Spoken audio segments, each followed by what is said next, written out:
You know the planets. You learned them as a kid, maybe from a mnemonic, maybe from a poster on a classroom wall. 8 worlds circling our star. Mercury through Neptune. The list felt complete. It felt finished. It might be wrong. In 2025, a team of researchers published a mass estimate for a planet no telescope has ever photographed. 4.4 times the mass of Earth, orbiting so far from our star that a single lap takes between 5,000 and 20,000 years. The last time this object was at its closest point to us, humans were building the pyramids. Some estimates suggest they had not even invented farming yet. If this world is real, then every diagram of the solar system you have ever seen is missing something. We grew up with a map that left out a world 4 times heavier than the ground beneath your feet, and nobody noticed for the entire history of telescopes. The evidence stretches across 2 centuries of searching and includes a photograph that may have been sitting in a government archive since 1983. None of it is simple. All of it is strange. So how did we get here? And why, after 200 years of being wrong about what hides beyond Neptune, does the case keep getting stronger? In 2025, a team at the California Institute of Technology published a number: 4.4 Earth masses plus or minus 1.1. That is the estimated mass of something orbiting our star at a distance so vast that light from the sun takes more than 2 days to reach it. No telescope has ever photographed this object. No spacecraft has visited it. And yet the number exists in a peer-reviewed paper, funded by NASA, built on over a decade of gravitational evidence. The semi-major axis falls between 360 and 460 astronomical units. 1 astronomical unit is the distance from Earth to the Sun. At 380, you are roughly 10 times farther out than Neptune. The orbital period sits somewhere between 5,000 and 20,000 years. That means this object, if it exists last, occupied the part of its orbit closest to us sometime around the construction of the Great Pyramid at Giza, possibly earlier. The Caltech researchers did not call a press conference. They published updated calculations refining a model first proposed in 2016. The refinements narrowed the mass estimate. They narrowed the orbital range. They incorporated new data from distant icy bodies whose paths through space behave as though something heavy is pulling on them. 4.4 Earth masses is small for a planet by outer solar system standards. Neptune is 17 Earth masses. Uranus is 14.5. But 4.4 Earth masses is large enough to dominate the gravitational environment of the outer solar system. Large enough to sculpt orbits. Large enough to tilt and twist them into patterns that should not exist without a cause. The evidence is indirect. Every piece of it comes from watching other objects and measuring how they move. This is gravitational inference, the same method that led to the discovery of Neptune in 1846.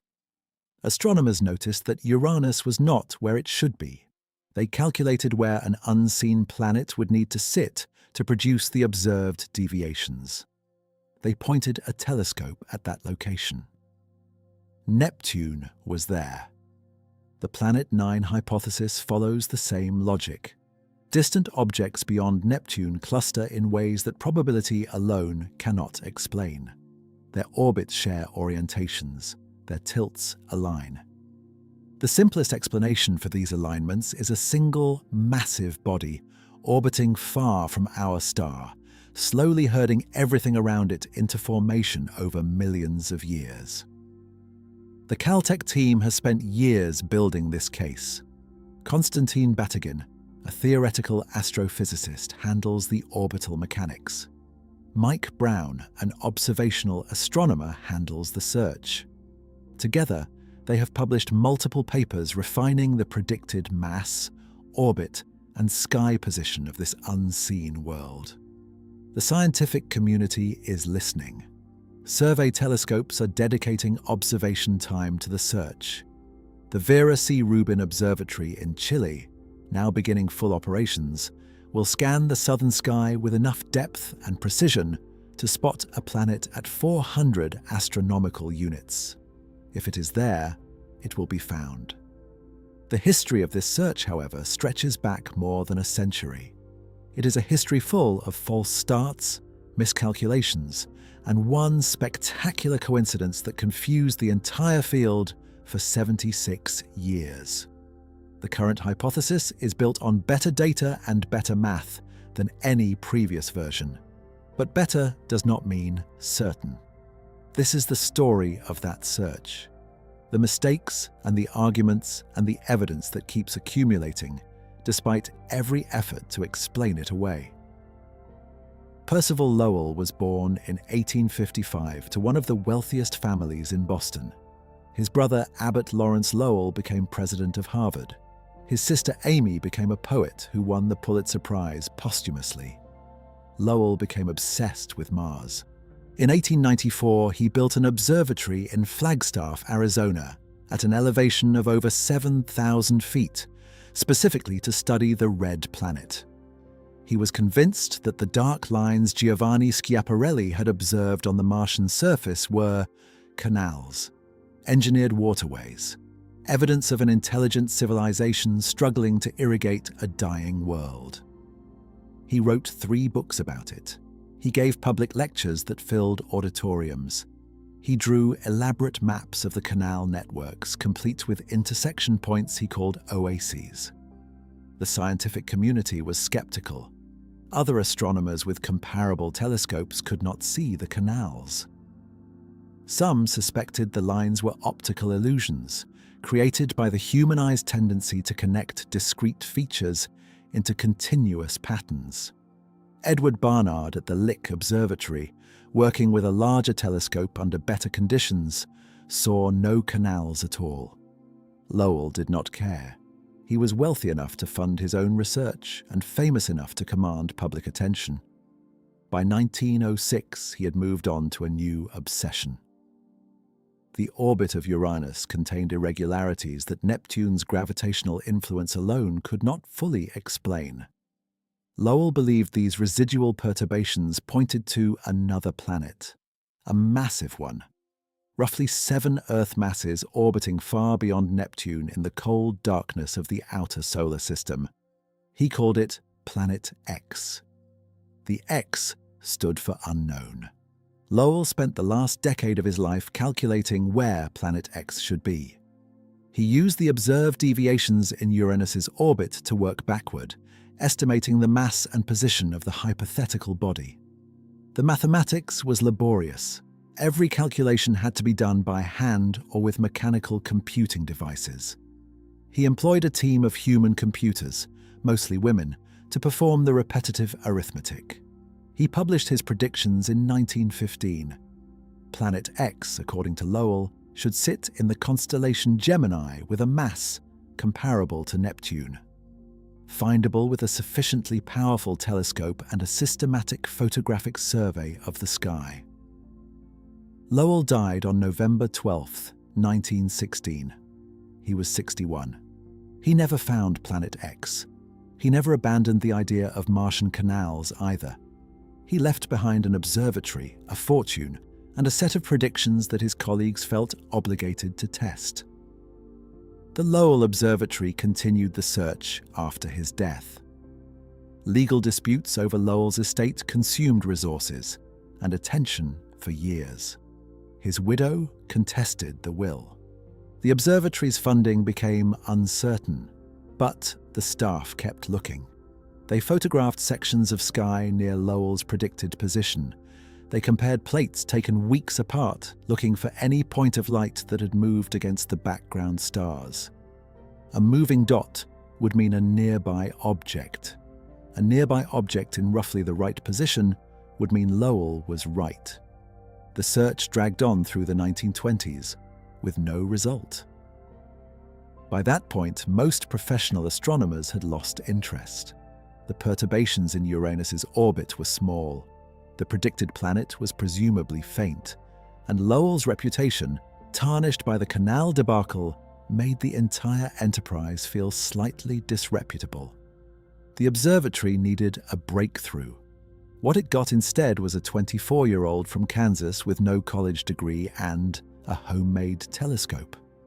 Clyde Tombaugh arrived at the Lowell Observatory in January of 1929. He was a farm boy from Burdick, Kansas, population roughly 400. He had built his own reflecting telescope out of parts from a 1910 Buick and a cream separator. He used it to sketch Jupiter and Mars from his family's wheat field on clear nights after long days of farm work. He mailed the drawings to the Lowell Observatory and hoped for feedback. They offered him a job. Tombaugh was 22 years old. He had never attended college. His assignment was simple and brutal. Photograph the sky along the ecliptic, the plane where planets orbit. Then compare each pair of photographic plates using a blink comparator, a device that rapidly alternates between two images of the same star field taken days apart. Any object that shifts position between exposures belongs to the solar system. Everything else is a distant star fixed in place. Tombaugh was methodical. He worked long hours at the telescope, then even longer hours at the blink comparator, scanning each plate for movement. The plates contained hundreds of thousands of stars. Most nights produced nothing. On February 18, 1930, Tombaugh found it. A tiny dot that shifted position between plates taken on January 23rd and January 29th. The object was near the constellation Gemini. It was close to where Lowell had predicted Planet X would be. The Lowell Observatory announced the discovery on March 13, 1930. The date was chosen deliberately. It was the anniversary of both Lowell's birth and the discovery of Uranus by William Herschel. They named the new object Pluto. The name was suggested by an 11-year-old girl in Oxford, England, named Venetia Burney. She thought the god of the underworld suited a cold, dark, distant world. The first two letters, P and L, also served as Percival Lowell's initials. The celebration was enormous.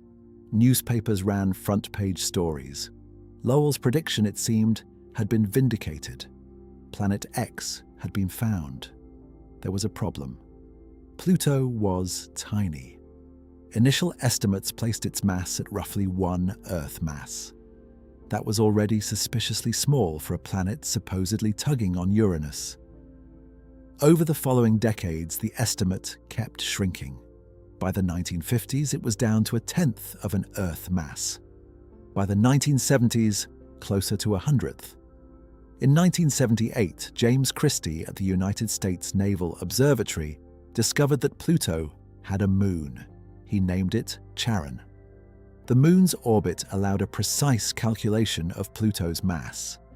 The answer was 0.002 Earth masses, roughly 3,500 times too small to produce the gravitational perturbations Lowell had attributed to Planet X. Pluto was found within 6 degrees of Lowell's predicted position. This looked like confirmation. It was coincidence. Lowell's calculations were based on orbital residuals that, as later analysis showed, were largely the product of measurement error. He predicted a 7 Earth mass planet. He got a body smaller than Earth's moon. The proximity was pure chance. The astronomical community knew this relatively early. By the 1940s, it was clear that Pluto was far too small. But the public celebration had already cemented Pluto's status. Textbooks listed 9 planets. School children memorized the mnemonic. And for 76 years, the question of whether a real massive planet lurked beyond Neptune was buried under the assumption that Tombaugh had already answered it.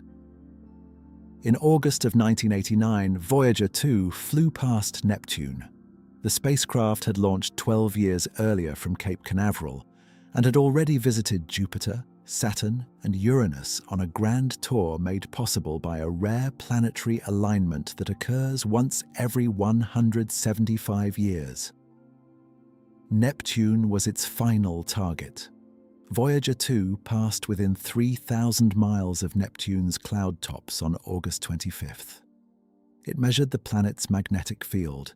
It photographed its largest moon, Triton. The images revealed geysers of nitrogen ice erupting from the surface into thin plumes stretching 5 miles high. It discovered 6 previously unknown moons and confirmed rings where none had been definitively seen. And it produced a precise measurement of Neptune's mass. That measurement changed everything. Before Voyager 2, Neptune's mass was known only from ground-based observations. Those observations carried a margin of error of roughly 0.5%. 0.5% sounds trivial. For most purposes, it is. But it was enough to create a phantom. The entire case for Planet X, going all the way back to Percival Lowell, rested on irregularities in the orbit of Uranus. Uranus was not moving exactly as Newton's laws predicted after accounting for the known planets. The gap between prediction and observation was small. Lowell attributed it to an undiscovered planet pulling from beyond Neptune. Voyager 2's precise mass measurement of Neptune eliminated the gap entirely. When scientists plugged the corrected mass into their orbital models, the predicted path of Uranus matched its observed path perfectly. There were no residual perturbations. There was no anomalous tug. There was no need for Planet X. Miles Standish at NASA's Jet Propulsion Laboratory published the definitive analysis in 1993. He recalculated the orbits of the outer planets using the updated Neptunian mass from Voyager 2's flyby data. Every supposed anomaly in the motion of Uranus vanished. The century-long search for Planet X had been chasing a measurement error. The original sin was precision, or rather, a lack of it. 19th century astronomers measured Neptune's position against background stars using visual observations through telescopes. Those measurements were good. They were not good enough. A 0.5% error in the mass of a planet 17 times heavier than Earth translates to a significant gravitational miscalculation when projected across decades of orbital motion. The error compounded with time. Lowell built his entire prediction on that miscalculation. Tombaugh found Pluto in roughly the right spot by accident, and the astronomical community spent 7 decades treating the coincidence as confirmation. Voyager 2 ended it. After 1989, there was no observational reason to believe a massive planet existed beyond Neptune. The perturbations were gone. The math balanced. Planet X was dead. Textbooks did not update immediately. Public awareness lagged even further. Pluto remained the 9th planet in the popular imagination for another 17 years. But within the professional community, the question was settled. The outer solar system contained 4 giant planets, a scattering of icy debris, and Pluto, which was clearly something other than what Lowell had predicted. No one was actively looking for a new planet anymore. The search had consumed nearly a century of effort and produced exactly one discovery: Pluto, which turned out to be the wrong answer to the wrong question. The case was closed. The file was archived, and for about 14 years, nobody reopened it. On November 14th, 2003, Mike Brown, Chad Trujillo, and David Rabinowitz announced the discovery of an object they would eventually name Sedna. Brown was a professor of planetary astronomy at Caltech. Trujillo was a former student of his. Rabinowitz was at Yale. They found Sedna using the Samuel Oschin telescope at Palomar Observatory in Southern California. Sedna was roughly 620 miles in diameter, about a third the size of Pluto. In terms of mass, it was ordinary. another chunk of ice and rock in the outer solar system. Its orbit was the problem. Sedna's closest approach to the Sun, its perihelion, was 76 astronomical units. Neptune orbits at 30. Pluto's perihelion is at about 29. Sedna never comes anywhere near Neptune. Its farthest point from our star was roughly 937 astronomical units. The orbital period was approximately 11,400 years. That meant Sedna had last been at its closest point to the inner solar system around 9,400 BCE, before agriculture, before writing, before the wheel. The orbit itself was elongated and tilted relative to the plane where the major planets travel. This combination created a classification problem that no one had encountered before. Sedna was too far from Neptune to have been scattered outward by a gravitational encounter with it. Objects that Neptune has kicked into distant orbits still pass through Neptune's neighborhood on each trip around the Sun. Sedna does not. It was too close to have originated in the Oort cloud, the theoretical shell of icy objects at 20,000 to 100,000 astronomical units that is thought to be the source of long-period comets. And it was too eccentric to belong to the classical Kuiper belt, whose members orbit in relatively circular paths between 30 and 50 astronomical units. Sedna occupied a gravitational desert, a region of space where no known mechanism could have placed it. Brown called it the most scientifically important trans-Neptunian object found to date. Every previous discovery in the outer solar system could be explained by the gravitational influence of the 8 known planets. Sedna could not. The question was immediate. How did Sedna get there? Several hypotheses circulated. A passing star in the early history of the solar system might have tugged Sedna into its current orbit during a close flyby. The gravitational influence of other stars in the birth cluster where our Sun formed could have done it. Those stars would have pulled on the young solar system's outermost debris before the cluster dispersed. Or something massive, something still out there, could be maintaining Sedna's orbit through ongoing gravitational interaction. The single object problem limited what scientists could conclude. One unusual orbit could be explained by many things. A fluke encounter billions of years ago. A rare dynamical pathway. With only one example, there was no way to distinguish between explanations. Brown and Trujillo knew they needed more objects like Sedna. They needed to determine whether Sedna was unique or representative of a hidden population. If other bodies shared similar orbits, the pattern might point toward a cause. They kept searching. In 2014, Chad Trujillo and Scott Shepard of the Carnegie Institution for Science announced they had found a second object with an orbit resembling Sedna's. They designated it 2012 VP113. Its perihelion was 80.5 astronomical units, even farther from the Sun than Sedna's closest approach. Its semi-major axis placed it deep in the same gravitational desert where nothing should be. Two objects with similar orbits was interesting. What Trujillo and Shepard noticed next was more than interesting.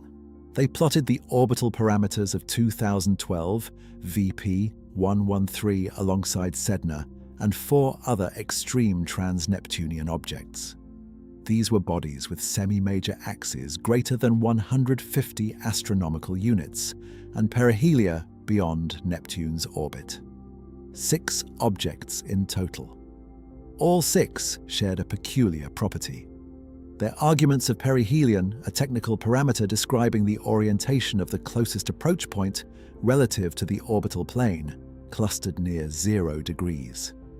In a solar system with no hidden influences, these values should be randomly distributed. They should scatter evenly around 360 degrees. Instead, all 6 objects had arguments of perihelion in the same narrow range. Trujillo and Shepard calculated the probability of this alignment occurring by chance: 0.007%, roughly 1 in 14,000. They proposed an explanation. A massive planet orbiting far beyond Neptune could be acting as a gravitational shepherd. Its gravity would slowly torque the orbits of smaller objects. Over millions of years, it would push their arguments of perihelion towards similar values. The planet would need to be large, several Earth masses at minimum. It would need to orbit at hundreds of astronomical units and to have been there for billions of years, slowly sculpting the orbits of everything in its vicinity into a common alignment. The paper landed in the journal Nature in 2014. 6 bodies spread across billions of miles of space, discovered by different teams using different telescopes at different times, all sharing an orbital alignment that probability said should almost never happen by accident. The pattern was there. Trujillo and Shepard were careful in their language. They presented the data and proposed the planet hypothesis as one possible explanation. They called for more observations and more careful characterization of survey biases. 2 researchers at Caltech were already paying close attention. Mike Brown's social media handle was @PlutoKiller. He had earned it. In 2005, Brown and his team discovered Eris, an object in the scattered disk beyond Neptune. Eris was roughly the same size as Pluto, possibly larger. Its discovery forced a question the International Astronomical Union had been avoiding for years. If Pluto was a planet, was Eris also a planet? What about the other large objects Brown kept finding? The Kuiper Belt was filling up with Pluto-sized bodies. Either the solar system had 12 or 15 planets, or Pluto needed to be reclassified. The International Astronomical Union voted in August of 2006. They created a new category, dwarf planet, and placed Pluto in it alongside Eris and Ceres. Pluto was no longer the 9th planet. Brown had forced the demotion. He wrote a book about it called How I Killed Pluto and Why It Had It Coming. He was not apologetic. He argued that Pluto had never fit the definition of a planet in any meaningful scientific sense. It was one of thousands of icy objects orbiting in the Kuiper Belt. Calling it a planet was sentimental, historically contingent, and scientifically misleading. The public did not entirely agree. Brown received hate mail. School children wrote him angry letters. Konstantin Batygin was a different kind of scientist. A theorist born in Moscow in 1986, raised partly in Japan, educated at the University of California, Santa Cruz.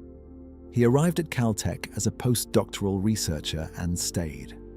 His specialty was orbital dynamics, the mathematics of how bodies move under gravitational influence over deep time. He built models of how planetary systems evolve across millions and billions of years. In 2016, Brown and Batygin published a paper in the Astronomical Journal. It was titled, "Evidence for a Distant Giant Planet in the Solar System." The paper proposed that a planet with a mass between 5 and 10 times that of Earth was orbiting the Sun at a distance of 400 to 800 astronomical units. The orbital period would be 10,000 to 20,000 years. The paper was rigorous. It went beyond the 6-object clustering that Trujillo and Shepard had identified. Brown and Batygin showed that the same hypothetical planet could explain multiple features of the outer solar system simultaneously. The clustering of orbital orientations, the existence of objects with orbits perpendicular to the plane of the major planets, the slight tilt of the planetary plane relative to the Sun's equator. One planet, multiple explanations.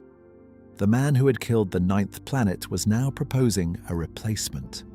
a real ninth planet, massive enough to dominate the outer solar system, too far away and too faint to have been spotted by any existing survey. The paper accumulated over 1,500 citations within its first few years. It became one of the most discussed results in planetary science in decades. Observatories around the world began allocating telescope time to search the predicted region of sky. The race to find Planet 9 had started. The strength of the Batygin and Brown model lay in its predictions. A good scientific hypothesis does more than explain existing data. It tells you what else you should find. It risks being wrong in specific, testable ways. Planet 9 made specific predictions. The first concerned perpendicular orbits. The model showed that a massive planet at several hundred astronomical units would gradually torque some trans-Neptunian objects into orbits tilted roughly 90 degrees relative to the plane where the 8 known planets travel. These perpendicular objects should exist if Planet 9 exists. They did exist. 5 trans-Neptunian objects with nearly perpendicular orbits had already been discovered before the 2016 paper was published. No one had an explanation for them.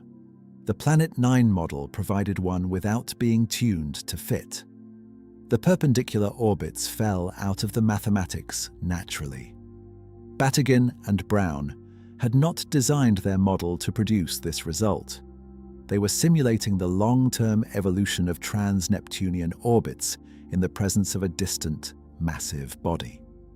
The perpendicular population appeared on its own. The second prediction was subtler. The model predicted that the gravitational influence of Planet 9 would tilt the orbital plane of the 8 known planets relative to the spin axis of the Sun. The tilt should be approximately 6 degrees. Astronomers had known for decades that the orbital plane of the planets is tilted about 6 degrees relative to the Sun's equator. This tilt had no accepted explanation. The Sun formed from a spinning disk of gas and dust. The planets formed from that same disk. They should share the same plane. They do not. Planet 9 offered a reason. A distant, massive body on an inclined orbit would slowly precess the entire inner planetary system. Over billions of years, the plane would tilt away from the Sun's spin axis by 6 degrees. Exactly what the model produced. The match was not forced. Batygin and Brown did not adjust their planet's parameters to generate this number. It emerged from the same model that explained the orbital clustering. This kind of result carries real weight in physics. A single hypothesis that independently resolves multiple unrelated puzzles is rare. Each puzzle it solves without being specifically adjusted to solve it increases confidence that the hypothesis reflects something real. The orbital clustering of extreme trans-Neptunian objects, the existence of perpendicular orbits, the 6-degree tilt of the Sun's spin axis, the detachment of bodies like Sedna. 4 separate mysteries. Planet 9 connected them. Samantha Lawler did not think the evidence held up. Lawler was an astronomer at the University of Regina in Saskatchewan.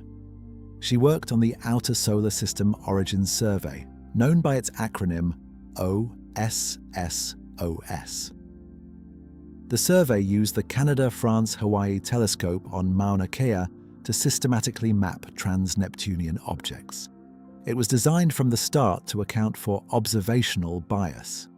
That term, observational bias, was the core of Lawler's argument against Planet 9. Telescopes do not see everything. They see what they can see given their location, their field of view, the time of year, the brightness limits of their instruments, and the portion of sky their operators choose to observe. Objects discovered in surveys reflect both the real population and the survey's blind spots. An object sitting in a part of the sky your telescope never pointed at might as well not exist. In 2017, Lawler and her colleagues published an analysis. They examined whether the orbital clustering that Trujillo, Shepard, Batygin, and Brown had identified could be an artifact of where astronomers had pointed their telescopes. The answer, according to Ossos, was yes. The survey team built detailed simulations. They modeled what a uniform, unclustered population of trans-Neptunian objects would look like if observed through the specific telescopes and survey strategies that had actually been used. The simulations produced apparent clustering. Objects seemed to bunch together in certain orbital orientations, even though the underlying population was evenly distributed. The bunching was a shadow of the survey geometry projected onto the data. Lawler's team argued that the 0.007% probability Trujillo and Shepard had calculated was meaningless. That number assumed unbiased detection. If the detections were biased, and they almost certainly were to some degree, the probability calculation was built on a false premise. When the Ossos team analyzed only the objects their own survey had found and applied their own bias corrections, the clustering signal disappeared. The objects were consistent with a uniform distribution. No Shepard needed. By 2025, the argument over Planet 9 had calcified into a statistical standoff. Both sides had numbers. Both sides had confidence, and the numbers disagreed. Batygin and Brown maintained that the probability of the observed orbital clustering occurring by random chance was roughly 1 in 14,000. They had updated their analysis multiple times since 2016. They refined the sample, adjusted for known biases, incorporated newly discovered objects. The number held. The clustering was real, they argued, and it required an explanation. The simplest explanation was a planet. On the other side stood OSSOS. Their conclusion was clear. When you account for the fact that most surveys preferentially observe certain parts of the sky at certain times of year, the apparent clustering of trans-Neptunian orbits weakens dramatically. The objects appear clustered because we found them in the places we were already looking. The disagreement was not about fraud or incompetence. Both groups published in peer-reviewed journals. Both used legitimate statistical methods. The difference lay in how each group handled observational bias. And that question has no universally agreed upon answer when the sample size is as small as it is. Fewer than 25 extreme trans-Neptunian objects were known. 25 data points. In any other field of science, a sample this small would barely justify a preliminary conference presentation. But the outer solar system is stingy with its data. Each new object requires years of observation to pin down its orbit with sufficient precision. The discovery rate is glacial, 1 or 2 per year in a good year. This created a peculiar dynamic where every single new discovery had the power to shift the statistical balance. A new object that fit the clustering strengthened Batygin and Brown's case. A new object that did not fit weakened it. The field existed in a state of permanent instability where the next data point could move the needle in either direction. Every few years, a new exoplanet survey updates the census of worlds orbiting other stars. The numbers shift slightly with each release, but one finding has held steady for over a decade. The most common type of planet in the galaxy is a super-Earth, a world larger than our own planet and smaller than Neptune. Roughly 30% of stars similar to our Sun host at least one. Some estimates run higher.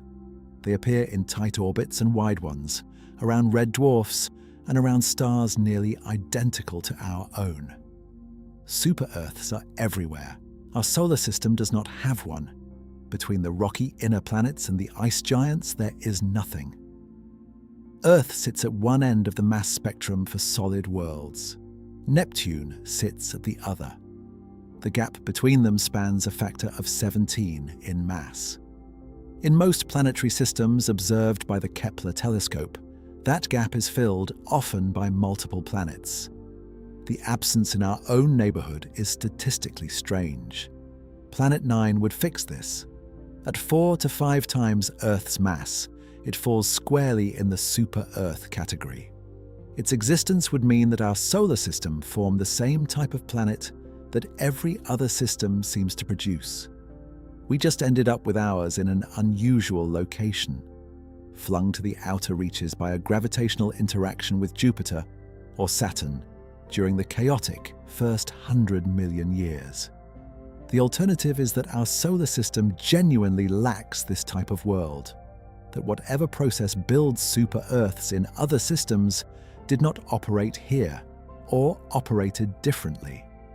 This would make our planetary system an outlier among the thousands now catalogued, an oddity requiring its own explanation. The exoplanet data creates a strange pressure on the Planet 9 hypothesis. The universe seems to insist that super-Earths should be present. Finding one in our own system, even on a bizarre orbit, would resolve a lingering statistical tension that has bothered planetary scientists since the Kepler mission's first data release. On a mountain in northern Chile called Cerro Pachón, at an elevation of roughly 8,800 feet, a telescope is preparing to change the terms of the debate permanently. The Vera Rubin Observatory is named after the American astronomer who provided some of the most compelling observational evidence for dark matter in the 1970s. The telescope houses a primary mirror 27.5 feet across. Its camera is the largest digital camera ever constructed for astronomy, 3.2 billion pixels. A single exposure covers an area of sky roughly 40 times the size of the full moon. The observatory's primary mission is called the Legacy Survey of Space and Time. Beginning in 2026, the telescope will photograph the entire visible southern sky every 3 nights. It will repeat this cycle for 10 years. Every patch of sky observed hundreds of times. Every object that moves, catalogued. This is the instrument that the Planet 9 hypothesis has been waiting for and dreading. The predicted orbital parameters place Planet 9 somewhere in a broad swath of sky. It would move slowly enough to appear nearly stationary over short timescales, but detectably different over months and years. Previous surveys have searched portions of this region without success. But previous surveys had limitations. They covered incomplete areas. They operated for limited durations. They reached certain depth thresholds and no further. Rubin will go deeper, wider, and longer than anything before it. Its repeated imaging strategy means that even extremely faint, slow-moving objects will accumulate signal over time. Stack enough exposures and a dim point of light emerges from the noise. The observatory is projected to eliminate roughly 84% of the remaining parameter space where Planet 9 could be hiding. If it exists within the range of orbital distances, brightnesses, and sky positions that current models predict, Rubin will find it. And if Rubin does not find it, the implications are equally significant. The absence of a detection after a 10-year survey of this scope would not prove that Planet 9 does not exist. It would prove that Planet 9 does not exist where the models say it should. The predicted orbits would need revision. The hypothesis would face a level of observational pressure that no amount of statistical modeling could deflect. Some astronomers have described the Rubin survey as the endgame. That framing might be premature. Science rarely ends this cleanly. But the observatory will impose a deadline on a debate that has drifted for nearly a decade without resolution. The data will arrive. The object will either appear or it will not. The mountain in Chile is ready. The mirror is polished. The camera is installed. The software pipelines that will process terabytes of data every night are being tested and refined. After 20 years of argument and inference and simulation, the outer solar system is about to be photographed with a thoroughness that leaves very few places left to hide. Step back from the individual arguments and look at what has accumulated. Sedna, discovered in 2003, on an orbit so extreme that nothing in the known solar system could explain it. 2012, VP113, found a decade later on a similarly inexplicable path. The Goblin extending the pattern further. More than 20 extreme trans-Neptunian objects now catalogued with orbits that reach hundreds of astronomical units from the Sun. The clustering of these orbits announced in 2016. A mass of 4.4 Earth masses inferred from the orbital dynamics. An IRAS candidate from 1983 that was dismissed as a galaxy and might have been the planet all along. Ammonite flying at 90 degrees to the main cluster, either destroying the hypothesis or confirming a subtle prediction of it, depending on which simulation you trust.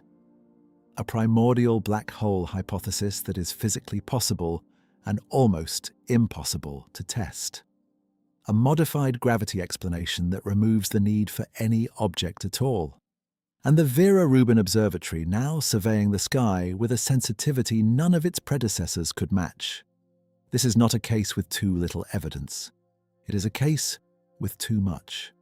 Each new discovery over the past 2 decades has made the mystery stranger rather than simpler. Every piece of evidence points somewhere. The problem is that they do not all point in the same direction. Percival Lowell was brilliant, wealthy, obsessive. He built an observatory in the high desert of Arizona for the express purpose of finding a planet beyond Neptune. His mathematical prediction for Planet X was elegant. He published coordinates. He directed photographic surveys. He spent the last decade of his life searching. He was wrong. The perturbations he measured were within the noise of the data. Clyde Tombaugh found Pluto in 1930 near the predicted region of sky. For decades, this looked like vindication. Pluto turned out to be far too small to be the object Lowell had predicted. The discovery was a coincidence. The parallel to the current search is uncomfortable. Batygin and Brown are rigorous, well-funded, deeply committed. Their mathematical prediction for Planet 9 is elegant. Based on observed clustering in the orbits of extreme trans-Neptunian objects, they calculated where a massive unseen world should be. They have published orbital parameters and directed observational surveys. They have spent nearly a decade searching. The method is the same one Urbain Le Verrier used in 1846. Observe an anomaly in the motion of known bodies. Assume the anomaly is caused by an unseen mass. Calculate where that mass must be. Point a telescope. Le Verrier's prediction led to the discovery of Neptune on the first night of searching. One of the greatest triumphs in the history of mathematical astronomy. It also describes exactly what Lowell did. 76 years of failure. The question that hangs over the current search is which precedent applies. Is 2025 more like 1846, when the math was right and the planet was real? Or more like 1906, when the math was elegant and the planet was imaginary? The key difference between Le Verrier's work and Batygin and Brown's lies in the nature of the input signal. Le Verrier had decades of precise positional measurements of a single planet. The signal was clean. The perturbation was unambiguous. Batygin and Brown have a statistical clustering in the orbital elements of roughly 24 distant objects, each orbit itself uncertain, the clustering possibly real or possibly an artifact of where telescopes have looked.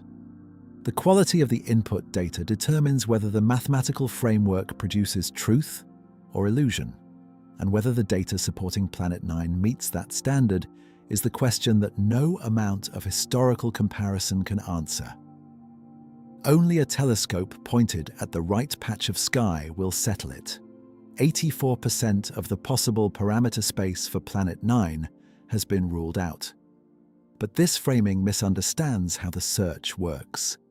The 84% that has been eliminated consists of the scenarios where Planet 9 would be closest, brightest, and easiest to detect. A planet at 200 astronomical units with a mass of 6 Earths would have been found years ago. These easy cases are gone. The remaining 16% contains the hardest scenarios. A planet at 400 to 500 astronomical units, a mass closer to 4 Earths, an orbit that places it in a region of sky contaminated by the dense star fields of the Milky Way's galactic plane, or a combination of distance, mass, and position that puts it just below the detection threshold of every survey conducted so far. These are the scenarios that survive precisely because they are the most difficult to test. The non-detection has done something that detection would not. It has sharpened the prediction. Each survey that fails to find Planet 9 removes a slice of parameter space. The remaining viable region shrinks. The predicted mass tightens. The distance range narrows. A planet that has not been found is paradoxically better characterized than it was when the search began. The Vera Rubin Observatory changes the calculus because it reaches deeper than any previous survey across a wider field. Whether it reaches all of the remaining parameter space is uncertain. A planet at 500 astronomical units with a mass of 4 Earths might still escape detection even in a decade of Rubin data. The search would then continue with the next generation of telescopes. There is a psychological dimension as well. A decade of non-detection wears on the community. Funding agencies ask whether continued searches are justified. Telescope allocation committees weigh Planet 9 proposals against other science. Skeptics point to the empty results. Supporters counter that the remaining parameter space is exactly where a real planet would hide. The 84% figure is not a failure. It is a map of where the planet is not.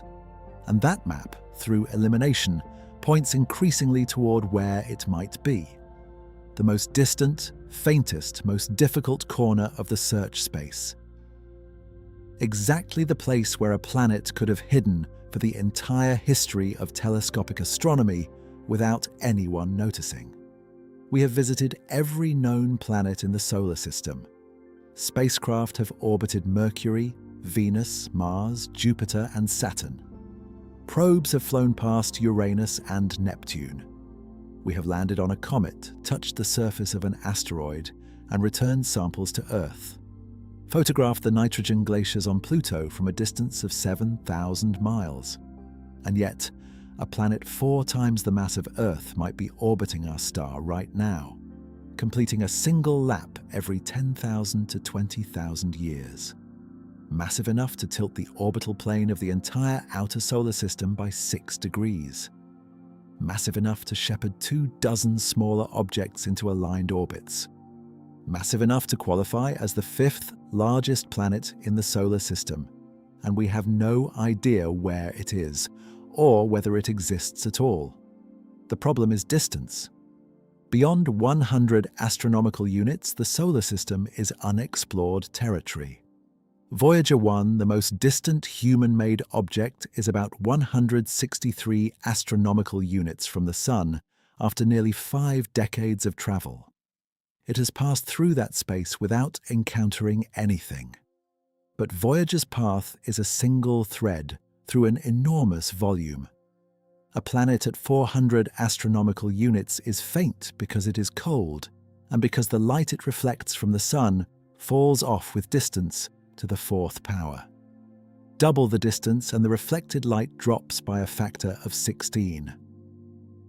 At 500 astronomical units, a super-Earth-sized planet would be dimmer than magnitude 26.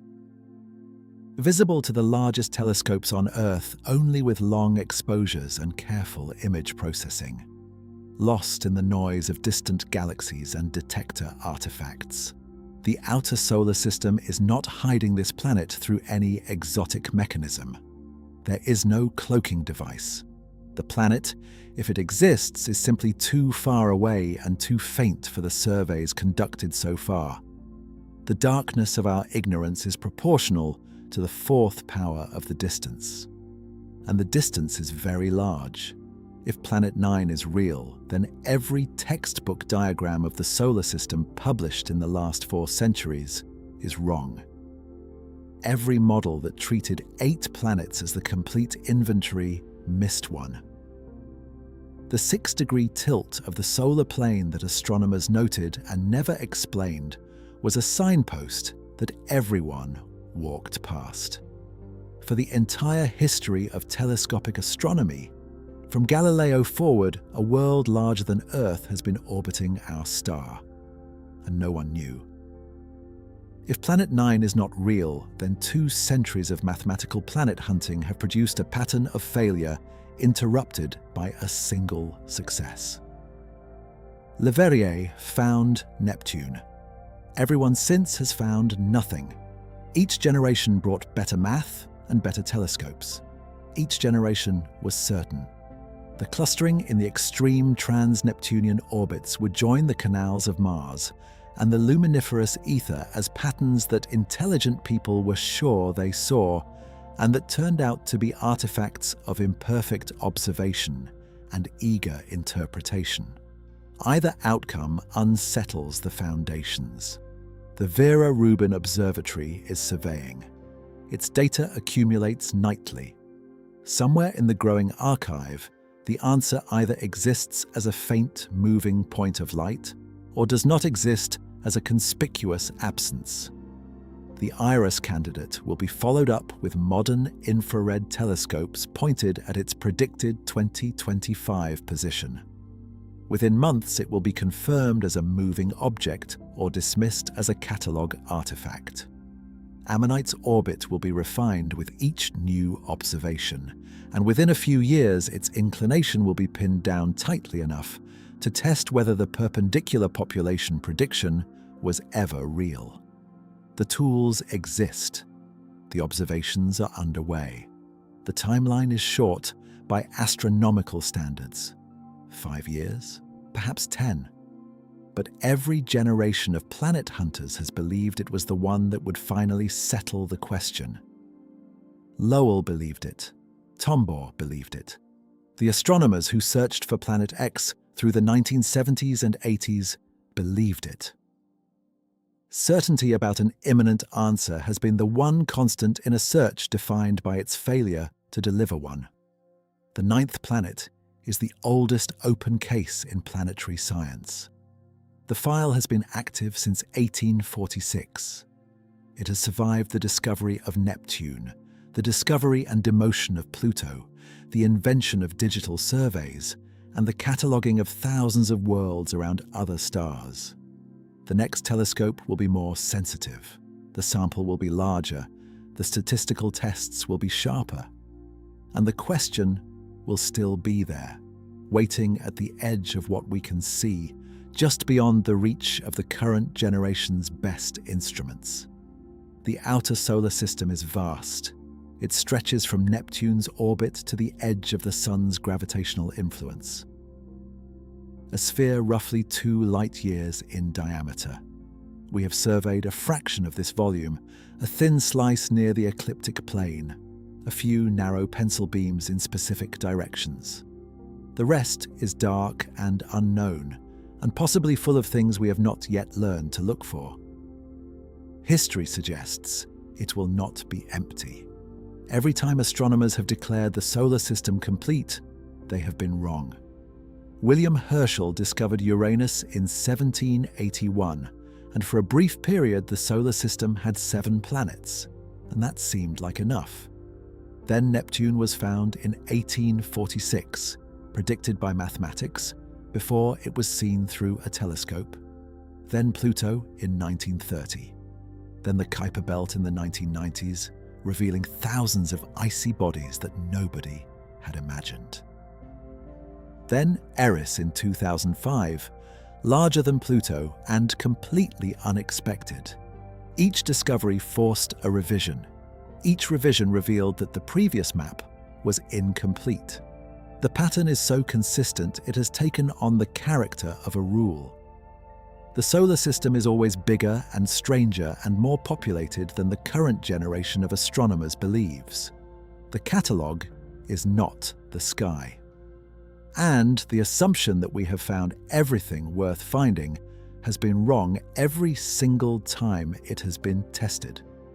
The most important measurement in outer solar system science is still being refined.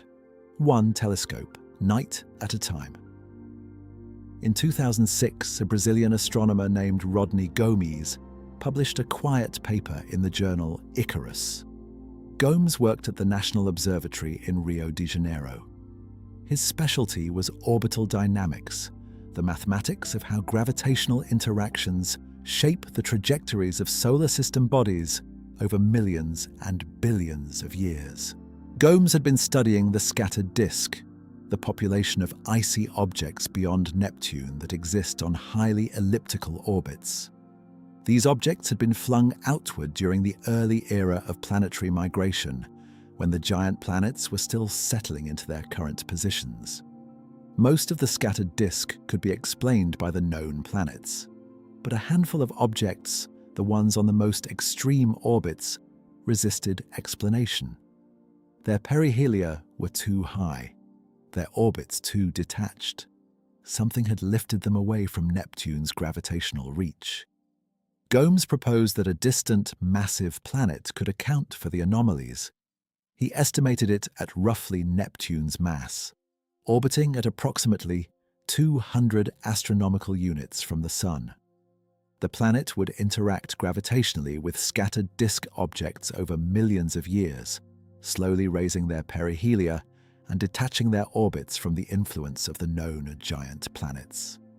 The paper received modest attention, a few citations, a brief mention in review articles.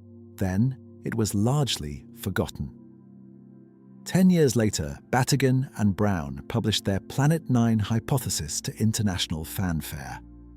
The core idea was almost identical.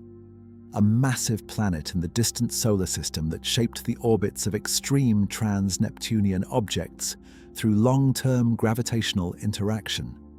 The details differed. Batygin and Brown focused on orbital clustering rather than perihelion detachment. Their predicted planet was lighter and farther out. Their mathematical framework was more elaborate, but the conceptual skeleton was the same. Gomes was occasionally cited as a precursor, a footnote in the history section, but the narrative that took hold in the popular press was that Batygin and Brown had discovered the possibility of a ninth planet. This pattern is older than any living astronomer. Percival Lowell predicted a trans-Neptunian planet in the early 1900s using calculations that were later shown to be based on errors in Neptune's mass. He was right about the general existence of something out there. He was wrong about every detail.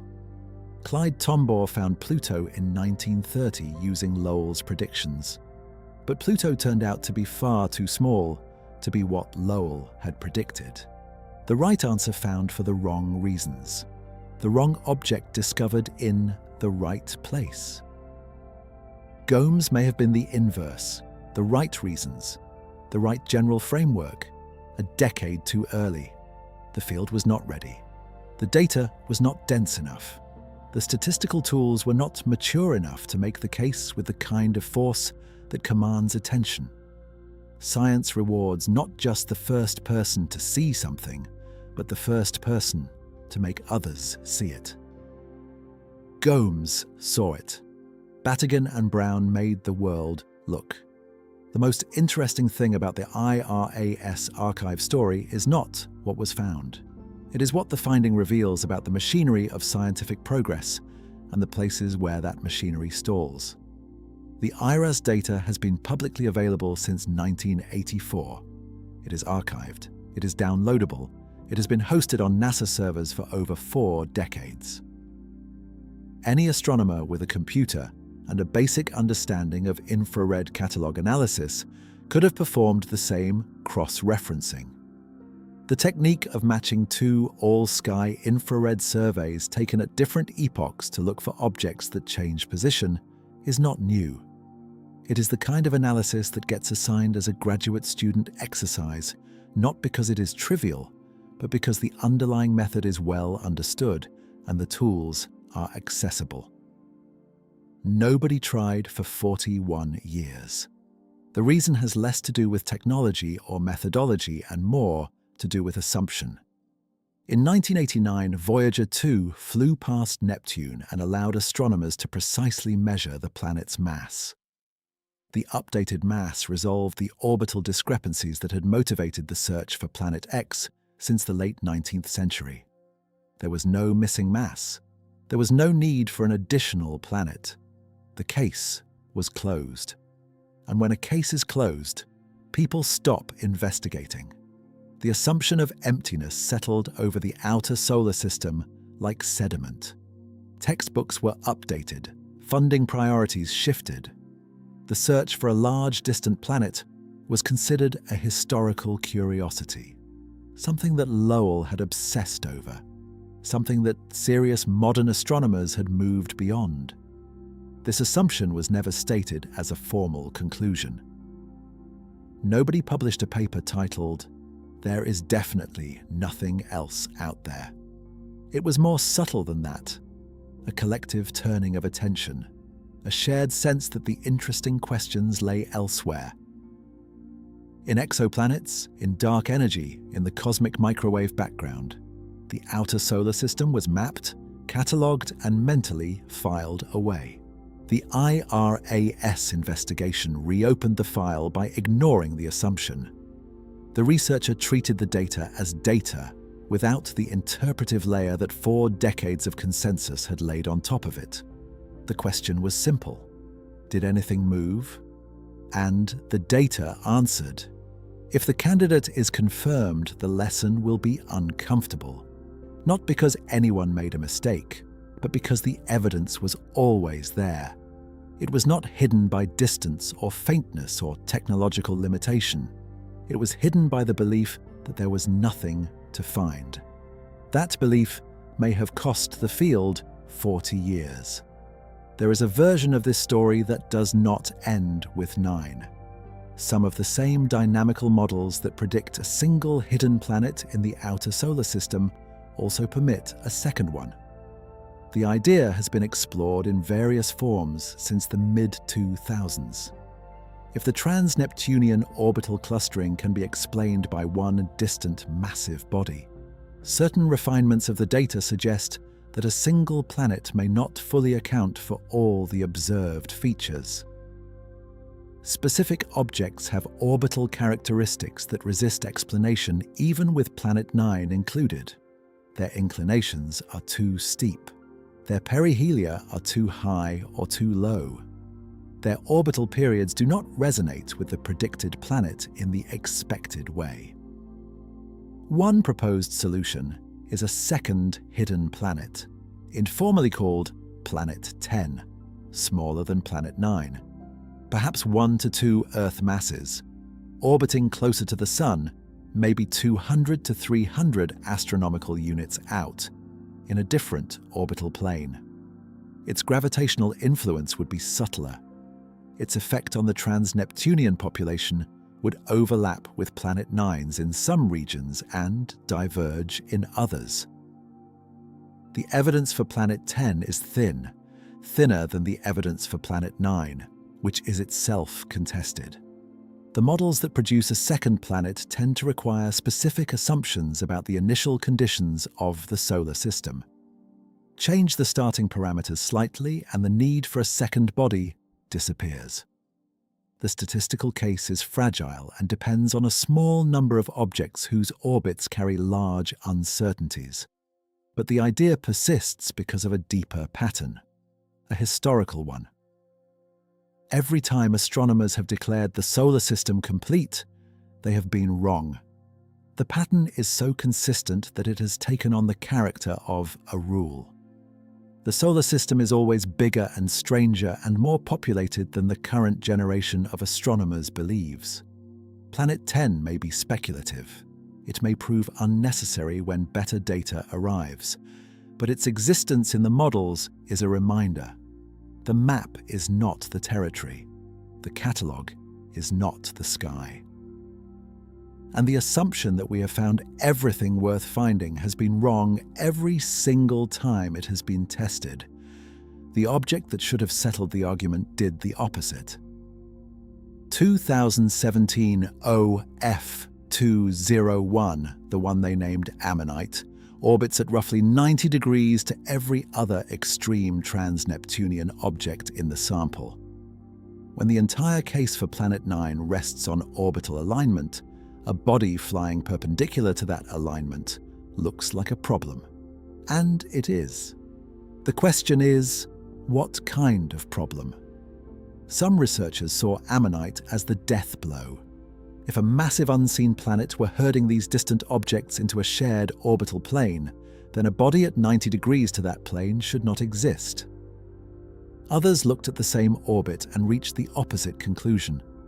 Simulations showed that a planet of roughly 5 Earth masses on an inclined eccentric orbit would produce 2 populations over time. One group clusters near the planet's orbital plane.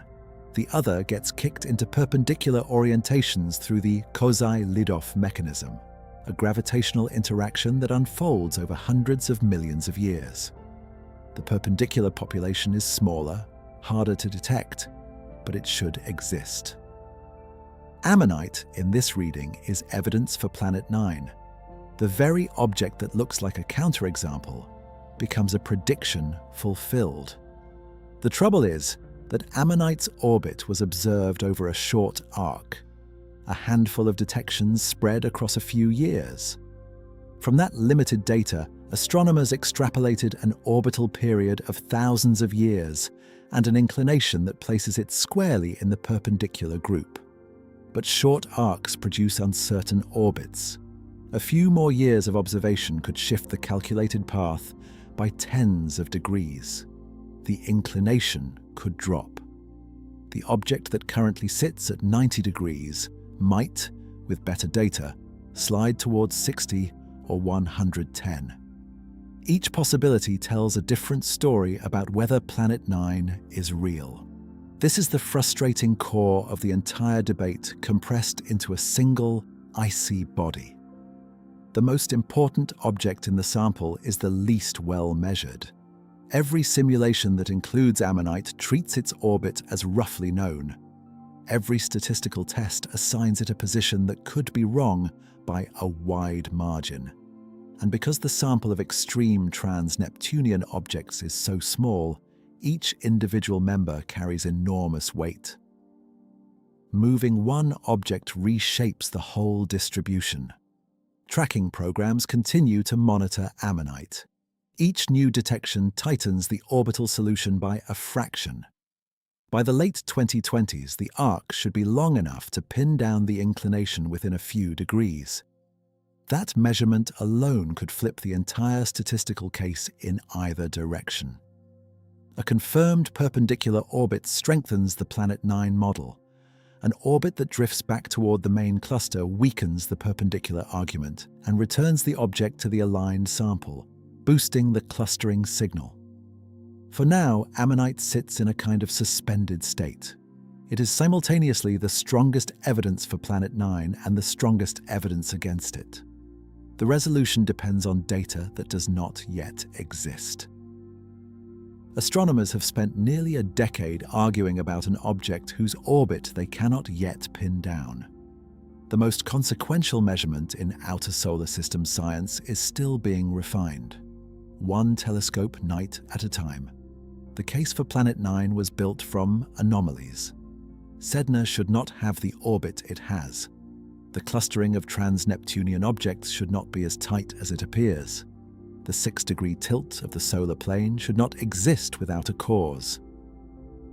These anomalies accumulated over decades.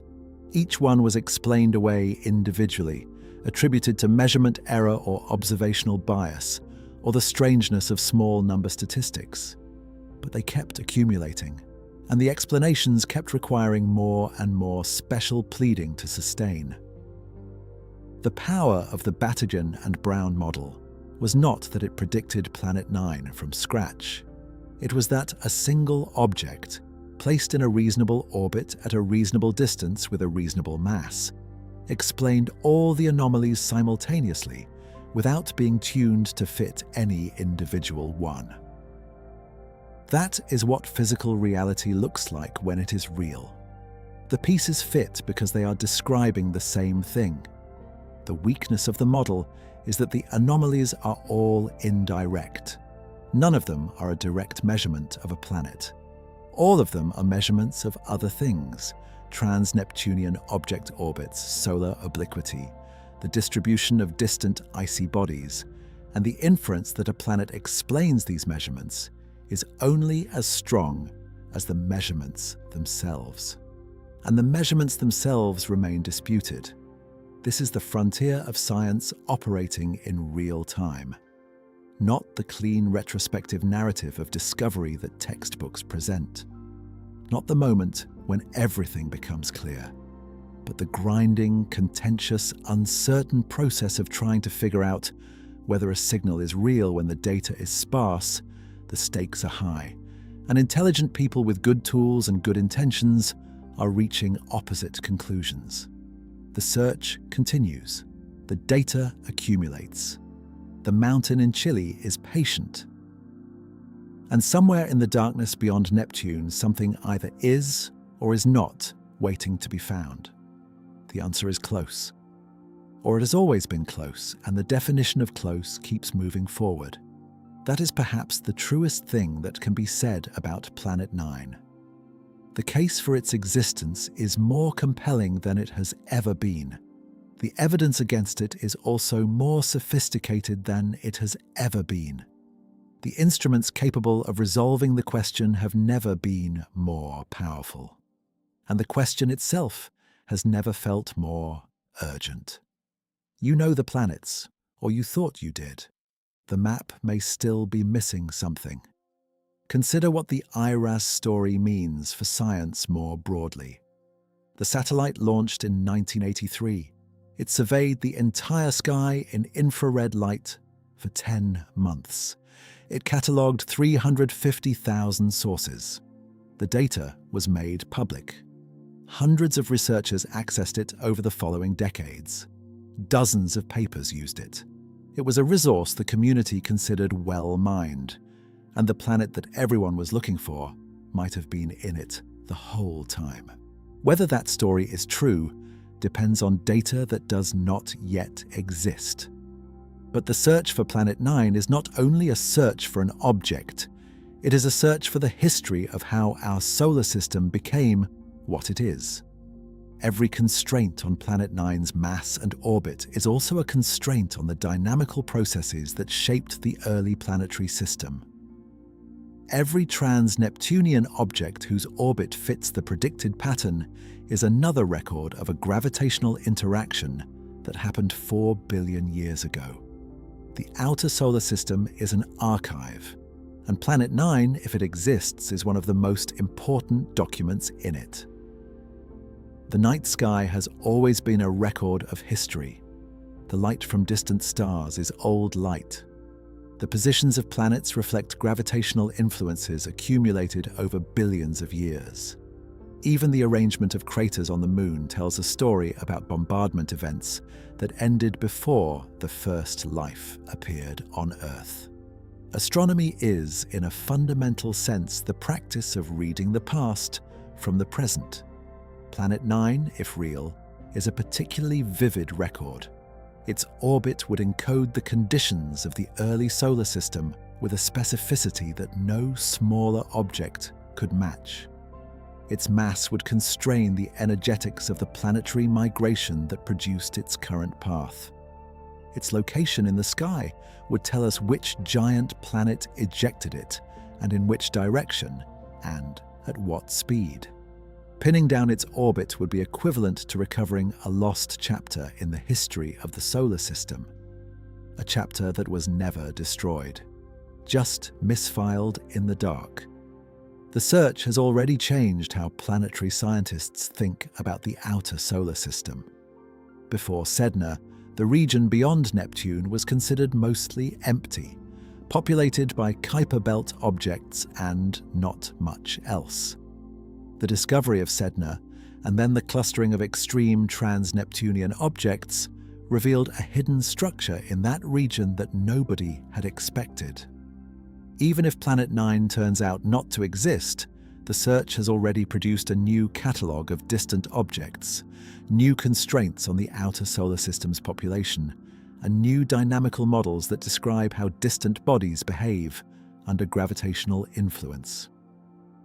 The science has advanced regardless of the final answer, but the final answer still matters. If Planet 9 exists, the solar system has a different architecture than any model has assumed. If it does not exist, the outer solar system structure requires a different explanation, one that may be harder to find and stranger than a missing planet. Either way, the question has driven a decade of discovery, and the resolution, when it comes, will be one of the clearest examples in modern science of mathematics, either finding or failing to find something real in the darkness at the edge of our knowledge. The mountain in Chile is ready. The mirror is polished. The camera is installed. The sky is waiting. There is one more thing worth saying before the search concludes. The outer solar system is, by any measure, the least explored part of the solar system. We have sent spacecraft to every planet from Mercury to Neptune. We have landed on Mars and Venus and the Moon. We have returned samples from asteroids. We have photographed Pluto in detail from a passing spacecraft, moving at tens of thousands of miles per hour. These achievements are real, and they are extraordinary. But they cover, in total, a vanishingly small fraction of the volume of space that belongs to our solar system. The Kuiper Belt extends from roughly 30 to 50 astronomical units. The scattered disk reaches to several hundred. The inner Oort cloud, if it exists, begins at perhaps 2,000 astronomical units and extends to perhaps 20,000.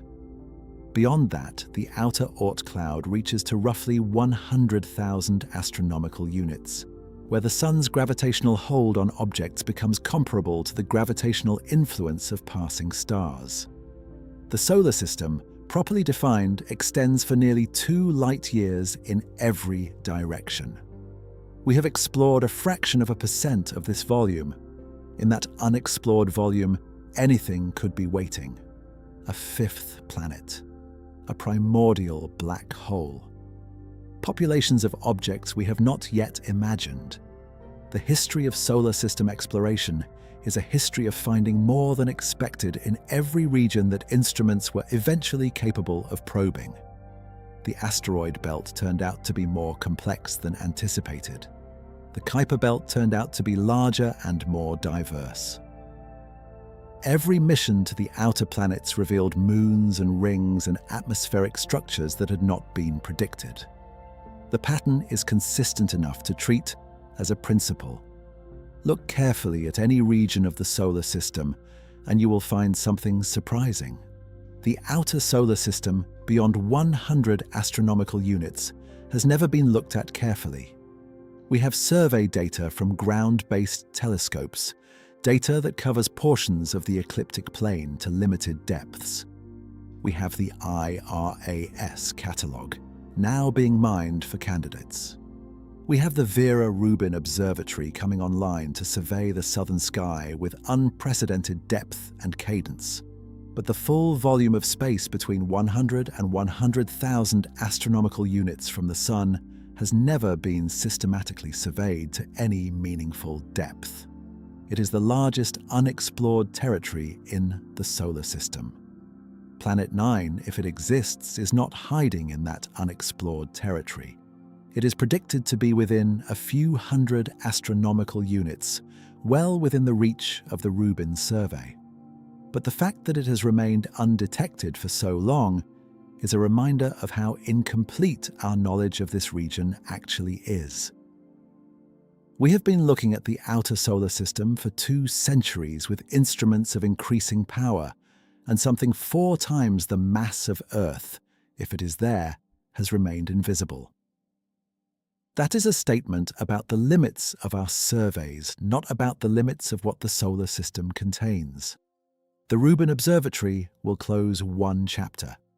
The next generation of space-based infrared observatories will open another.